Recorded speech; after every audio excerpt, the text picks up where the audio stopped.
सीधा सीधा राजनीति के लिए विरोध हो रहा है और जनता पर क्या बिहार और बाकी जगह जहां जहां से ये गुजरेगा ये क्रूज, वहां के लोगों को समझ में नहीं आ रहा है क्या कि क्या फायदा होगा क्या नहीं होगा? तो ऐसी चीज है कि मिलो ना तुम तो हम घबराएं, मिलो तो आंख चुराएं। अब कुछ ना कुछ तो करना ही होगा। अगर ये जहाज नहीं चलता तो मोदी क्यों ये साहब जहाज नहीं चला रहे हैं? नरेंद्र मोदी ने वहां पर जो गंगा के लिए काम किया नहीं किया, उस पर क्यों नहीं आगे प्रगति हो रही है? तो जहाज चलना अपने आप में एक घटना है और इसके फायदे किसी भी प्रगतिशील चीज के फायदे होते हैं, अभी हो, बाद में हो, कल हो, परसों हो, वो हमेशा होते हैं। लेकिन सिर्फ इस आधार पर विरोध करना कि साहब इससे हमारा क्या फायदा होगा, इससे वंदे भारत में जो जिस तरह से पश्चिम बंगाल ने किया उसका क्या फायदा होगा, इससे रास्ते में क्या फायदा होगा, तो हर चीज हर व्यक्तिगत फायदे के लिए नहीं होती है, हर स्टेट के सिर्फ फायदे के लिए नहीं होती है। और वैसे जब भी जिस भी राज्य से चीजें गुजरती हैं होती हैं तो एक रास्ता खोलती हैं। अब आप कहें कि साहब जो है इतने सारे नेशनल हाईवे बन रहे हैं, इससे क्या फायदा होगा? कहने को आप कह सकते हो, स्वतंत्र हैं उसके लिए।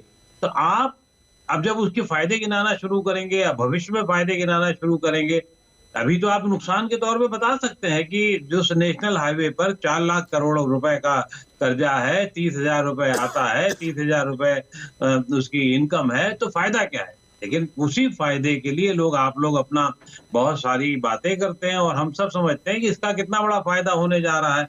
इसी तरीके से जहाज का ये एक शुरुआत है और शुरुआती कदम को हमेशा एक उसका स्वागत किया जाना चाहिए, उसकी जो गड़बड़ी है वो ठीक की जानी चाहिए। और रही बात पुरानी चीजों की, जब गंगा की बात हम 2014 के पहले भी करते थे कि गंगा साफ नहीं है, तो अब कैसी है गंगा ये भी देख लेना चाहिए। सही में साफ नहीं है या काम भी बिल्कुल नहीं हो रहा है या बिल्कुल ही चोरी हो रही है या बिल्कुल ही चकारी हो रही है या पहले की तरीके से हो रहा है, तो विरोध निश्चित रूप से होना चाहिए, लेकिन ये ध्यान रख करके कि तुलनात्मक क्या स्थिति बनती है। हाँ, ये जरूर डिमांड होनी चाहिए कि बिहार के लोगों के लिए जो हक है उनका उसमें मिलना चाहिए। अगर वहां पर आइलैंड बन रहे हैं तो उसकी वजह कौन है, क्या है, कैसी है और कैसे उसे हटाया जा सकता है, ये भी किया जाना चाहिए।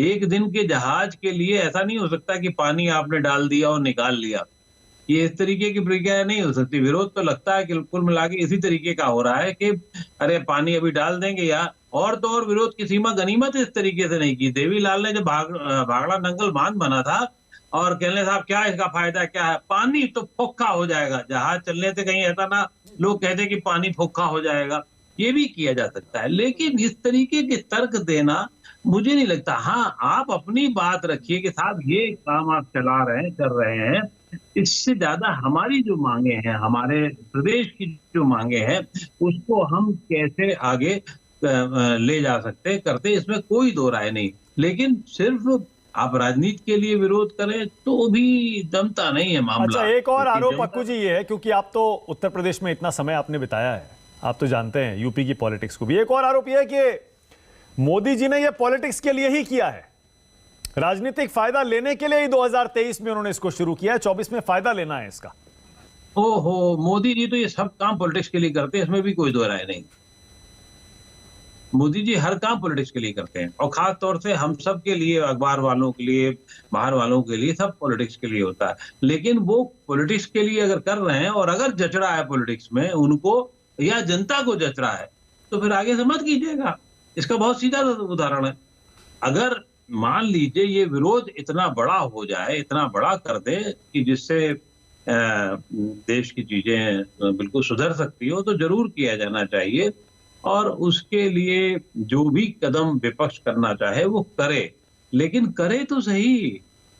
हर काम, अब ये आपका मेरा काम है कि इसकी कमियां निकालें हम कि नदी में चलने से, इस गंगा विलास के चलने से कितना नुकसान होगा, चिड़िया कितनी मर जाएंगी, मछली कितनी मर जाएंगी, कितना गाद निकलेगी, गाद हटेगी, ये सब हमारा काम है। अगर कुछ रिसर्च, कुछ चीजें वहां से भी आए। ओके, नहीं